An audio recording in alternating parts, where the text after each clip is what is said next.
시편 43편의 말씀을 보겠습니다.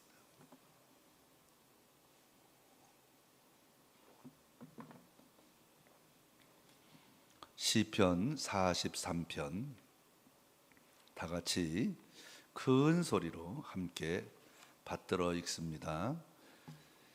시작. 하나님이여 나를 판단하시되 경건하지 아니한 나라에 대하여 내 송사를 변호하시며 간사하고 불의한 자에게서 나를 건지소서. 주는 나의 힘이 되신 하나님이시거늘 어찌하여 나를 버리셨나이까? 내가 어찌하여 원수의 억압으로 말미암아 슬프게 다니나이까? 주의 빛과 주의 진리를 보내시어 나를 인도하시고 주의 거룩한 산과 주께서 계신 곳에 이르게 하소서. 그런즉 내가 하나님의 제단에 나아가 나의 기쁨의 하나님께 이르리이다. 하나님이여 나의 하나님이여 내가 수금으로 주를 찬양하리이다. 내 영혼아 내가 어찌하여 낙심하여 어찌하여 내 속에서 불안해하는가? 너는 하나님께 소망을 두라. 그가 나타나 도우심으로 말미암아 내 하나님을 여전히 찬송하리로다. 아멘. 앙드레 뒤마라고 하는 사람이 쓴 몬테 크리스토 백작이라는 소설이 있습니다. 아마 고등학교 정도 나오신 분들은 한 번쯤 몬테 크리스토 백작에 대해서 읽어보진 않았지만 그 제목은 들어보셨을 것입니다. 읽어보지 않아도 됩니다. 꼭 소설이라고 다 읽어봐야 됩니까? 대신 제가 말씀드리겠습니다. 여기 이 소설의 주인공은 에드몽 단테스라고 하는 아주 젊고 유능한 선원입니다. 조금 있으면 선장으로 승진을 앞에 두고 있습니다. 그의 약혼녀 메르세데스 하면 뭐가 생각이 나요? 메르세데스 벤츠. 이 약혼녀 이름이 메르세데스입니다. 결혼을 앞두고 아주 행복한 미래를 꿈꾸고 있었습니다. 그런데 그의 동료를 시기한 동료들과 지인들의 배신을 당해서 하루아침에 감옥에 가게 됩니다. 여기 나오는 페르낭 몬테고라고 하는 사람은 단테스의 그 약혼녀인 메르세데스를 짝사랑합니다. 그래서 이 단테스를 제거하게 되면 이 여자를 자기가 차지할 것이라는 욕심에 사로잡혀서 그를 제거하고 싶어서 그렇게 이 친구와 작전을 짭니다. 다른 동료인 이 당글라스라고 하는 사람도 단테스가 선장이 되는 것이 몹시 마땅하지 않고 질투심을 아주 느끼게 되었습니다. 그래서 이 단테스를 모함해서 감옥 속에 집어넣어버립니다. 이유도 알지 못하는 이 엄청난 모함에 휩싸여서 하루아침에 이 감옥 속에 깊은 감옥 속에서 14년 동안을 사는데요. 여러분 생각해 보십시오. 얼마나 화가 났겠습니까? 얼마나 속이 상했겠습니까? 아마 요즘 같은 사람들은 아마 정신이 나갔을 수도 있고 아마 자살을 한다고 그렇게 막 난리를 폈을 수도 있었을 것입니다. 물론 나중에 이제 이 사람이 성공해서 다시 나와서 모든 것을 다 회복하고 원수를 갚는다는 이야기가 이 스토리로 있는데요. 여러분 이와 같이 이 단테스와 같이 정말 아무런 이유도 없이 그저 가만히 있었는데도 불구하고 이와 같이 모함을 당하고 이와 같이 고난을 당하고 이와 같이 고통을 당하게 될 때 참 사람은 견디기가 어렵습니다.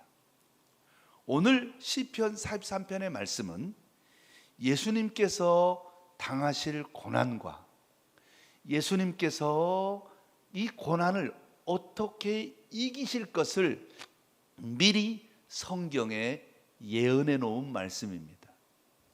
예수님께서 당하실 고난이 어떤 고난입니까? 오늘 첫 번째 고난은 어떤 고난이죠? 오늘 제가 말씀드린 몬테크리스토 백작의 주인공이 나와는 단테스처럼 억울한 일을 당하는 겁니다. 모함을 당하는 겁니다. 아무런 잘못이 없이 온갖 소리를 다 듣는 겁니다. 오늘 본문 1절을 볼까요? 하나님이여 나를 판단하시되 경건하지 아니한 나라에 대하여 내 송사를 변호하시며 간사하고 불의한 자에게서 나를 건지소서.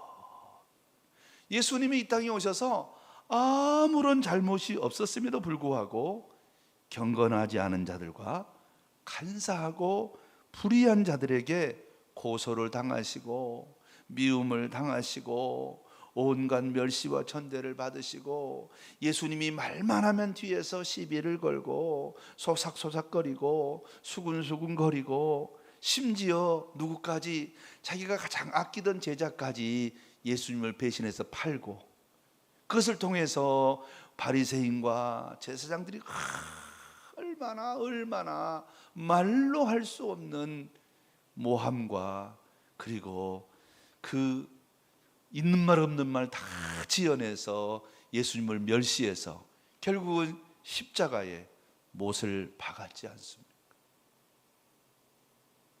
사랑하는 성도 여러분, 살다가 이런 일은 없어야 되겠지만은 정말 이런 일을 당하면요, 막 정말 다른 거 육체적인 것보다 차라리 한 대 때리고 그냥 끝나는 게 나아요. 그냥 뒤에서 막 그냥 온갖 소리하고 없는 소리 지어내면요, 막 화가 머리끝까지 올라와서요, 이걸 견딜 수가 없는 거예요. 견딜 수가 없는 거. 주님은 그런 모든 고난을 당하셨습니다.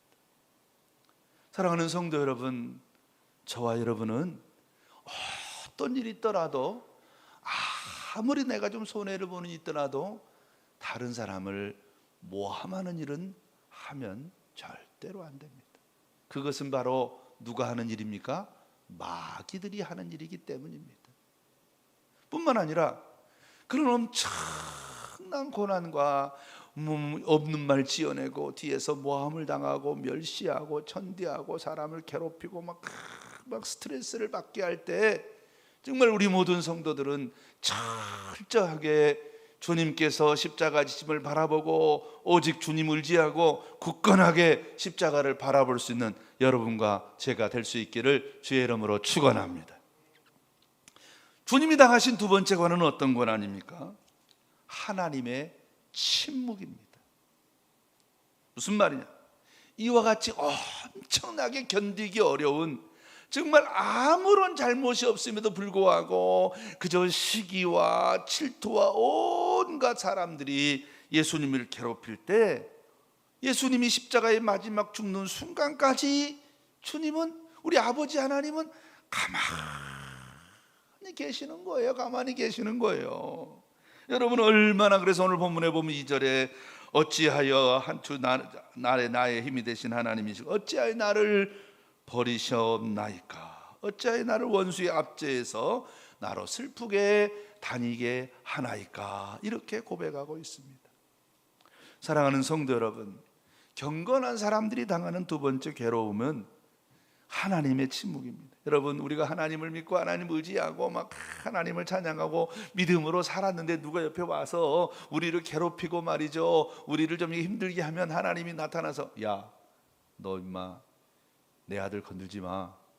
너 임마 왜 그 교회 목사, 왜 그 성산교회 장로, 왜 성산교회 권사 건들어? 가만히 있어. 너 그냥 가만히 안 있으면 내가 너 손본다. 이렇게 해주면 얼마나 좋겠어요. 성경에 그게 사실 나와 있잖아요. 어디에 나와 있어요? 창세기 31장에 보면, 31장과 32장에 보면 이 야곱이가 이제 삼촌 라반의 집에서 14년 만에 20년 만에 모든 걸 정리하고 밤중에 이제 도망으로 오게 되는 거예요. 도망으로 오자 이제 삼촌이 몰래 라반 다윗 야곱이 도망간 걸 알고 삼촌 라반이 괘씸한 것을 가지고 이놈의 자식 인사도 안 하고 갔다고. 사실은 말은 그랬지만은 누구의 재산이 탐이 나서 야곱이 재산이 탐이 나서 쫓아가서 그놈 재산을 다 빼앗고 그놈 싹 그냥 정리하고 그리고 딸들만 데리고 와야 되겠다 이런 악한 마음을 먹고 이제 쫓아왔는데 이제 오늘 밤만 자고 내일 아침이 되면 이제 야곱을 만날 작정입니다. 잠을 자고 있는데 하나님이 밤중에 나타나시잖아요. 하나님이 나타나서 라반에게 뭐라고 말해요? 야, 너 야곱 건들지 마. 성경에서는 너 선악간에 말하지 말라 이렇게 말씀하고 차분하게 말했지만 실질적으로는 너 야곱 건들면 내가 너 가만히 안 둬. 요즘 말로 표현하면 너 뼈도 못 치를 수 있어 임마 하고 아주 딱 말씀했단 말이에요.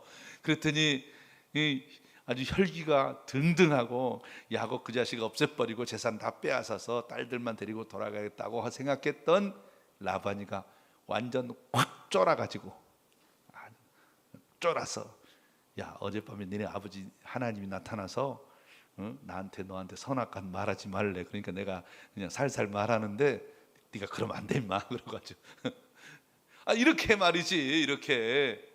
이렇게 좀 우리가 좀 고난을 당하고 우리가 좀 어렵냐고 억울한 일 당했을 때 하나님이 딱 나타나서 나를 괴롭히는 사람 쫓아가가지고 밤중에 나타나서 너 임마 너 걔 건들면 너 꼼짝 너 그냥 가만히 안 둘 거야 이렇게 말해주면 얼마나 좋겠어요. 그렇죠.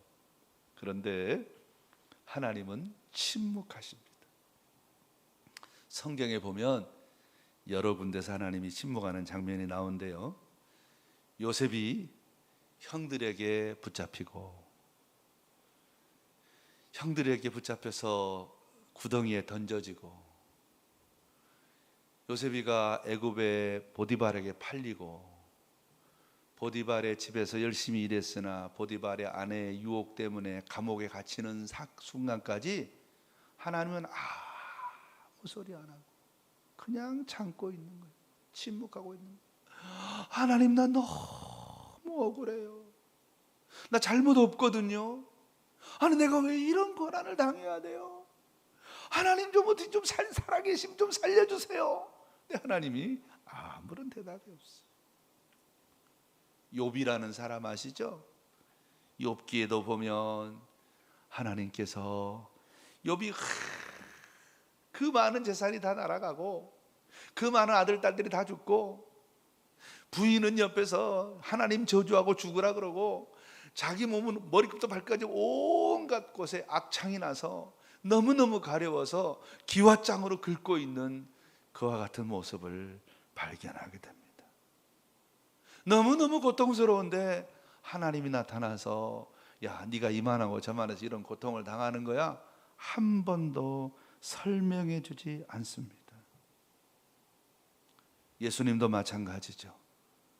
주는 나의 힘이 되신 하나님이시거늘 어찌하여 나를 버리셨나이까. 하나님이 침묵하시는 거예요. 자 그러면 왜 하나님이 이렇게 믿음의 사람들이 고난을 당할 때 침묵하는 것일까요? 사랑하는 성도 여러분, 혹시 여러분 어려움 당하고 있습니까? 혹시 여러분 너무너무 어려워서 기도하고 있는데 잠시 잠깐 기도 응답도 없는 것 같고 마치 망망대해에서 혼자 있는 것 같은 저 광야 한가운데서 혼자 있는 것 같은 그와 같은 고통스러운 사실을 느끼시고 있습니까? 왜 하나님은 침묵하시나요? 성경에서는 많은 경우를 설명하고 있지만 대표적인 세 가지를 설명하면요, 첫 번째, 하나님이 침묵하시는 이유는 우리의 믿음을 단단하게 하고 성장시키기 위함입니다.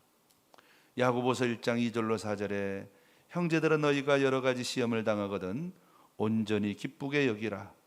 이는 너희의 믿음의 시련이 인내를 만들어내는 줄을 알미니라.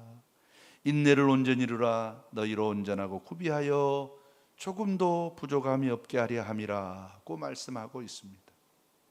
로마서 5장 3절로 4절에서는 다만 이뿐 아니라 우리가 환난 중에도 즐거워하나니 이는 환난은 인내를, 인내는 연단을 소망을 이루는 줄을 확실히 이루는 줄 알미로라고 했습니다. 하나님의 침묵 속에서 우리는 믿음의 시련을 통해 인내를 배우고, 인내를 통해서 더욱더 단단한 믿음, 견고한 믿음. 그런데 여기서 한 가지, 두 번째로 더 중요한 건 뭐냐 하면요, 왜 그럼 하나님은 이렇게 인내하라고 합니까? 그 이유는 바로, 따라해 볼까요? 하나님이 나를 믿어주시기 때문입니다. 하나님이, 야, 임 목사, 네가 잘 견딜 거 내가 믿어, 내가 너 믿는다니까 라고 우리를 믿어주시기 때문입니다. 우리가 견딜 수 있는 것은 하나님이 우리를 믿어주시기 때문입니다. 하나님은 우리의 능력을 아시며 우리가 감당할 수 있는 시험만 허락하십니다. 그래서 고린도서 10장 13절에 사람이 감당할 시험 밖에는 너희가 당한 것이 없나니 오직 하나님은 미쁘사 너희가 감당하지 못할 시험 당함을 허락지 아니하시고 시험 당할 쯤에 또한 피할 길을 내사 너희로 능히 감당하게 하시느니라. 하나님이 보실 때 우리가 견딜 수 있으니까 그런 시험을 주신단 말이에요. 그럴 때 주님이 침묵하고 있는 것은, 주님이 지금 뭐하는 거 뒤에서 응원하고 있는 거예요. 나 잘할 줄 믿는다. 힘내, 힘내, 힘내. 내가 비록 침묵하고 있지만 네가 이번에 잘 인내할 걸 내가 믿어. 네가 뭐 견딜 수 없으면 내가 다른 피할 길을 주고 다른 방법을 만들었을 거야. 이번에 네가 잘 인내할 수 있다고 주님이 우리를 믿어주시기 때문입니다. 얼마나 좋아요.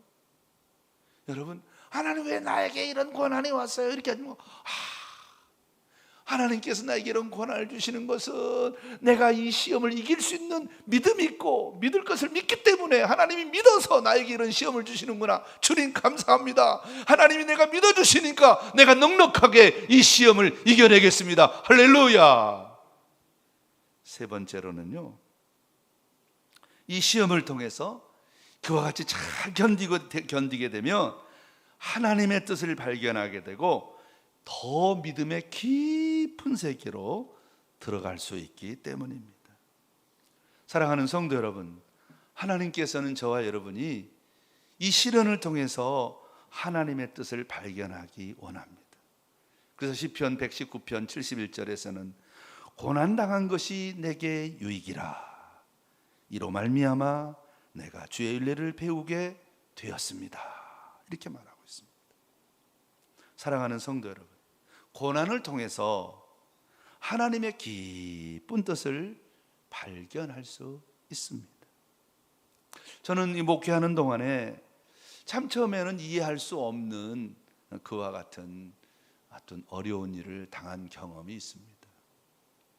제가 부목사로 있을 때 제가 존경하는 두 목사님이 계세요. 한 분은 우리 교회의 담임 목사님이시고 한 분은 저의 은사, 저의 모교회 목사님. 이 두 분 다 신학교 동기 동창이십니다. 저를 너무 사랑해서 하여간 당신들의 교회의 전도사로서 이렇게 시무해서 저의 목회를 가르쳐 주었던 좋은 은사님들이었습니다. 그런데 이 두 분 사이에서 이상할이 많지 좀 이렇게 커뮤니케이션의 문제가 생겼습니다. 서로 너무 믿은 거죠. 서로 너무 믿은 겁니다. 제가 이제 목사 안수를 받고 부목사로서 이제 시무를 하고 있는데 마치 저의 모교회 목사님하고 저의 이제 담임 목사님하고 서로 사이가 좋기 때문에 당신이 이렇게 해도 서로 양보할 거다라고 생각을 한 것 같아요. 그래서 이제 저희 모교회 목사님이 당신이 당회장을 하고 있는 교회의 어떤 담임 목사 한 분이 저 러시아로 선교사로 가게 된 겁니다. 그 담임 목사 자리가 비게 된 거예요. 뭐 그렇게 규모가 큰 교회는 아니지만 한 30여 명 모이는 교회로서 저처럼 30대 초반에 있는 목사는 목사 훈련하고 이렇게 목회하기에는 괜찮은 그렇게 교회였어요. 그러니까 이 담임 목사님, 그 목사님이 가셔서 이제 그 교회 가셔서 당신 담임 목사가 저 러시아로 선교사로 가지고 새로운 목사를 모셔와야 되는데 여기에 저 부천에 이러이러한 목사가 있으니까 이분을 담임 목사로 모시는 게 어떠냐니까 교인들이 만장일치로 오케이를 하고 공동회의를 통해서 저를 그 교회 담임 목사로 청빙하는 것으로 결정을 한 거예요. 결정을 다 해놓고 저한테는 한마디도 없이 결정 다 해놓고 나서 이제 주일날 오후에 가서 결정을 해놓고 저한테 저녁 때 예배 끝나고 전화가 왔어요. 저녁 끝나고 저희 집에 와 있는데 전화가 왔어요. 야, 임 목사, 이만하고 저만해서 내가 그 교회에 너를 담임 목사로 이렇게 청빙해서 오늘 공동회를 끝내놨다. 그러니까 내일 아침에 담임 목사님한테 가가지고 이만하고 저만하니까 내가 그 교회로 가게 돼 있으니까 목사님한테 인사하고 와라. 그래요. 그래서 저는 이 목사님이 우리 목사님께 전화해서 이미 다 정리가 된 줄 알았어요. 그래서 저는 아주 편한 마음으로 떨렁떨렁 이제 신나서 아이고 이제 담임 목사가 하는가 보다 하고 털렁털렁 가지고 그리고 이제 조그마한 케이크를 하나 사가지고 목사님 전화 드리니까 목사님이 집에서 만나지 말고 사무실에서 만나자는 거예요. 벌써 소식을 들은 거예요. 그래서 사무실에 갔더니 화가 이만큼 나가지고 저한테 그렇게 말하는 거예요. 내가 네가 그런 사람인 줄 몰랐다. 내가 의리가 있고 사람이 정직한 줄 알았더니 세상에 나 몰래 그 목사님한테 전화해가지고 이렇게 담임 목사로 가려고 이미 자리를 다 봐놓고 이제 와서 민망하니까 그 목사를 통해서 나한테 압력을 넣어? 이 괘씸한 놈 같으니라고. 막 그러면서 막 그냥 도저히 견딜 수 없는 막 그냥 모욕적인 언사를 한 2시간 동안 퍼부으시는 거예요. 가만 듣고만 있었죠. 그래서 결과적으로 어떻게 됐느냐? 이 목사님이 내가 너같이 괘씸한 놈 눈에 흙이 들어가도 그 교회로 보낼 수가 없어. 그래가지고 당회장이 허락 안 못 가거든요. 그래서 그 교회에서는 사임을 하고 그 교회는 못 가고, 그래서 중간에 자리가 붕 떠서 오갈 데도 없는 이상한 무임 목사가 돼버린 거예요. 속으로 생각하니까 이게 무슨 일인가 싶어요. 나는 내가 생각할 때 그럴 만한 이유가 전혀 없는데, 그렇게 오해할 만한 일도 안 했는데, 나는 정말 내 양심을 걸고 내가 그분에게 한 번도 내 담임 목사라고 했다 전화한 적도 없고, 내 스스로 그럴 만한 자격이 있는 게 아니라 난 아직도 훈련이 더 필요한 목사라고 생각하고 그냥 묵묵히 거기에 부목사만 하고 있을 뿐인데 왜 갑자기 이런 일이 생겼나? 아무것도 안 하고 이제 그냥 이제 있는데 너무너무 무료하고 답답하고, 그래서 이제 기도원에 가서 기도한 다음에, 그러면 하나님의 뜻이니까, 그 당시에는 개척교회가 되게 유행하던 시절입니다. 1991년이거든요. 1991년에 이제 개척교회 되겠다 그러면 젊으니까 한번 맨 땅에 헤딩하는 식으로 죽임을 각오하고 하면 되겠지 하고 하려고 하는데, 아니 세상에 개척교회를 하려고 하니까, 개척교회 하려면 2층이라도 조그마한 거 얻어야 될 거 아니에요. 그것도 안 되는 거예요. 3개월 동안 전국 방방곡곡을 정말 이잡듯이 다녔는데 개척할 예배당 처소 하나를 마련하기도 어려워. 물론 돈도 한 푼도 없었지만. 그래서 코가 5자나 빠져가지고 이제 한 석개월 지난 다음에, 그날이 수요일이었는데 오늘 수요일 저하고 그때 그 당시에 우리 큰아이 상이가 막 이제 100일 지난 그 당시인데, 셋이서 앉아서 이제 예배를 드리는 거예요. 수요 예배를 집에서. 왜냐하면 교회는 못 가니까 바로 그 옆에 제가 다니던 교회에 아직 이사는 안 가고 그 옆에서 이제 부목사였으니까 그 옆에 주택에서 살고 있으니까 교회는 못 가고 쫓겨났으니까 집에서 예배를 드리는데, 어떤 기도가 나오냐면, 하나님, 교회에 간판만 걸려 있는 교회라도 보내주시면 가겠습니다. 그런 기도를 한 거예요.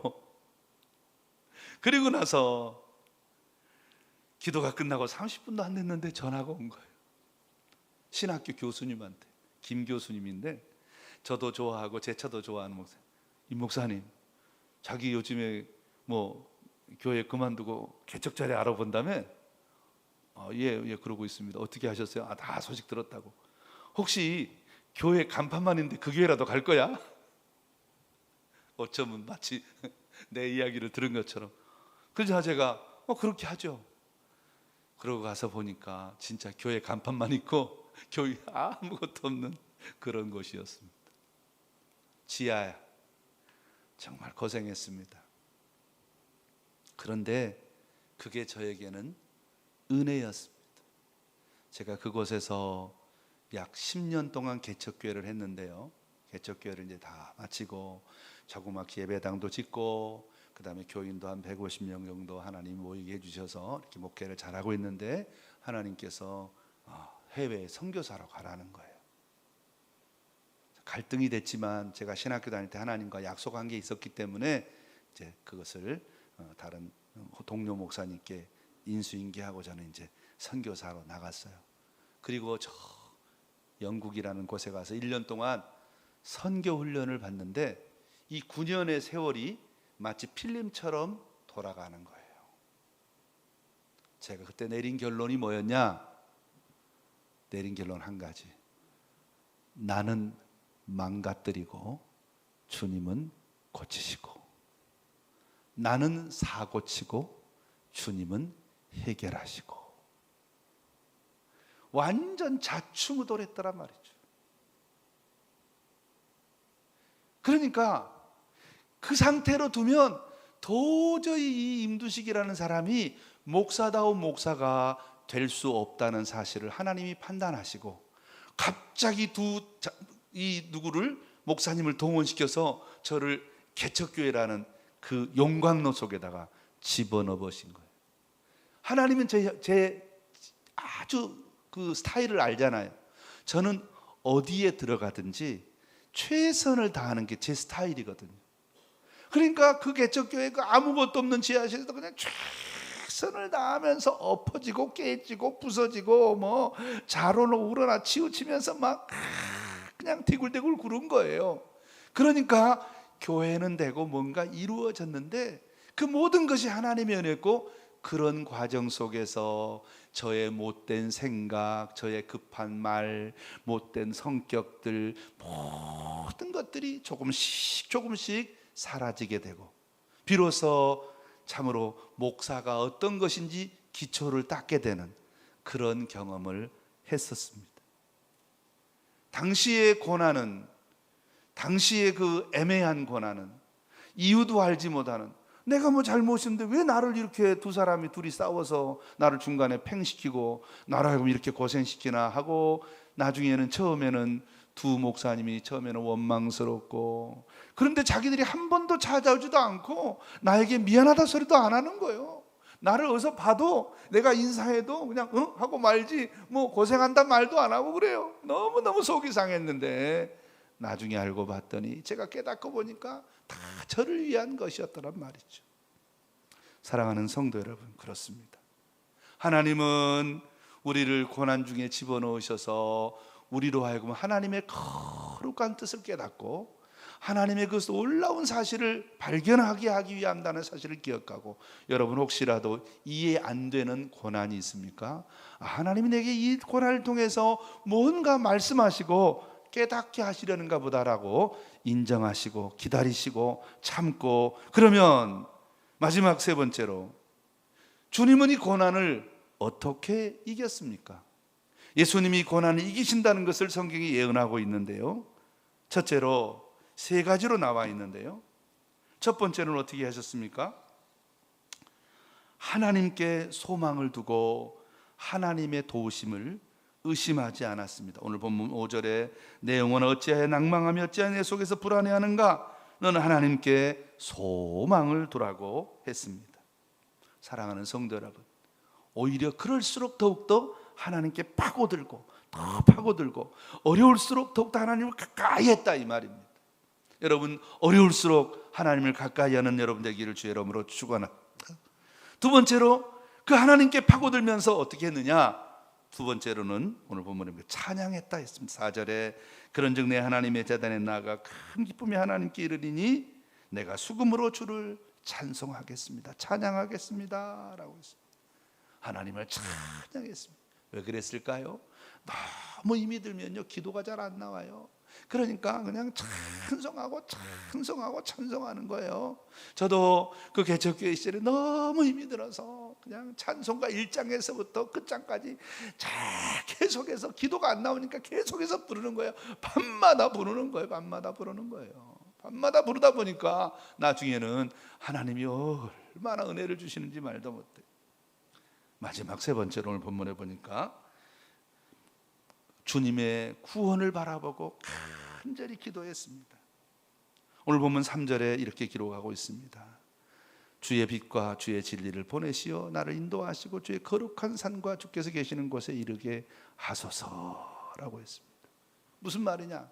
예수님께서 십자가에서 승리하시고 부활하시고 하나님의 우편에 앉으실 것을 주님은 믿었습니다. 주님의 계시는 곳, 주께서 계시는 곳 이르게 하소서, 바로 하나님 우편이거든요.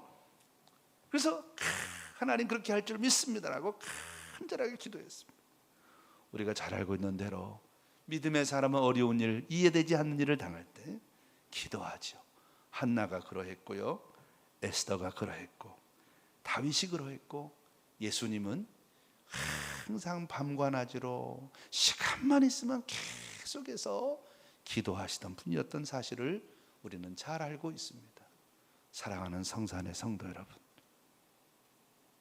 여러분 알지 못하는 때로는 어려움, 언제 이 고난이 끝날까? 왜 이렇게 인생이 안 풀리는가? 라고 답답해 하십니까? 하나님께서 여러분을 더욱더 하나님을 여러분이 더 하나님 품 안으로 파고들어가는 하나님의 초청자임을 믿으시기를 주의 이름으로 축원합니다. 그리고 도저히 기도가 안 될 때는 찬송을 부르세요. 찬송을 많이 부르세요. 계속하여 찬양하는 여러분 되시고, 그리고 찬양하다 보면 나도 모르는 사이에 기도가 나오게 되는데, 간절하고 진실하게 기도하게 될 때에 하나님의 뜻이 이루어지고, 여러분과 제가 예수님께서 부활하셔서 하나님 우편에 앉으신 것처럼 저와 여러분의 삶도 예수님을 본받아서 아름다운 축복의 자리에 이르게 될 줄 믿습니다. 이와 같은 은혜가 충만하시기를 주의 이름으로 축원합니다. 축복합니다. 기도하겠습니다.